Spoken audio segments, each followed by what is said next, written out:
नमस्कार मित्रांनो, आपल्या यूट्यूब चॅनलवरती तुम्हा सर्वांचं पुन्हा एकदा स्वागत. प्रहारचे दिग्गज नेते आणि माजी मंत्री बच्चू कडू यांच्यावर गुन्हा दाखल करण्यात आला आहे. भाजप आमदाराच्या भाजपाचा अपघाताचा. नमस्कार मित्रांनो, आपल्या यूट्यूब चॅनलवरती तुम्हा सर्वांचं पुन्हा एकदा स्वागत. प्रहारचे दिग्गज नेते आणि माजी मंत्री बच्चू कडू यांच्यावर गुन्हा दाखल करण्यात आला आहे. भाजप आमदाराच्या भावाचा अपघाताचा बनाव करून खून करण्याचा प्रयत्न बच्चू कडू यांनी केल्याचा आरोप त्यांच्यावर ठेवण्यात आला आहे. या प्रकरणी आता गुन्हा नोंदवण्यात आला असून बच्चू कडू यांनी कट रचून भाजप आमदाराच्या भावाला मारण्याचा प्रयत्न केल्याचे तक्रारीमध्ये म्हटले आहे. अमरावती पोलिसांकडून या प्रकरणाचा तपास करण्यात येत आहे.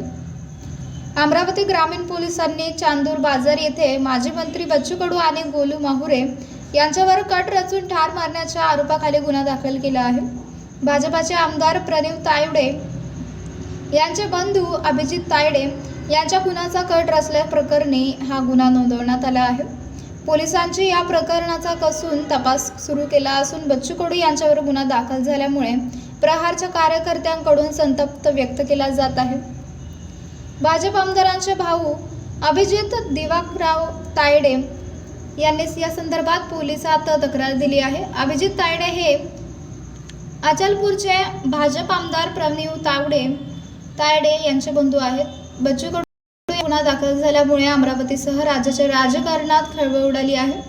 तायडे यांनी तक्रार करताना पोलिसांना एक ऑडिओ रेकॉर्डिंग आणि इतर काही पुरावे दिल्याची माहिती समोर येत आहे. आता या प्रकरणात पोलिसांकडून काय कारवाई केली जाणार याकडे सर्वांचे लक्ष लागून राहिलेले आहे. बच्चू कडू यांना अटक होणार का असा सवाल त्यांच्या समर्थकांकडून विचारला जात आहे. माजी राज्यमंत्री बच्चू कडू यांच्यावर अपघात घडवून आणून जीव घेण्याचा कट रचल्याचा आरोप करण्यात आला आहे. या गटात शुभम उर्फ गोलू माहुरे यांचाही सहभाग असल्याचे तक्रारीत नमूद केले आहे.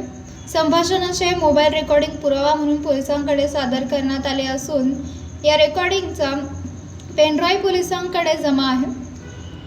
चांदूर बाजार पोलिसांनी BNS कलम 55 ते 58 आणि 61 अंतर्गत हा गुन्हा दाखल केला आहे. हे पुरावे न्यायवैद्यकीय तपासणीसाठी प्रयोगशाळेत पाठवण्यात आले आहेत. या प्रकरणाचा पुढील तपास चांदूर बाजार पोलीस करत आहेत. तर मित्रांनो, आपल्याला काय वाटतंय? आपली प्रतिक्रिया आम्हाला कमेंट बॉक्सच्या माध्यमातून नक्कीच कळवा.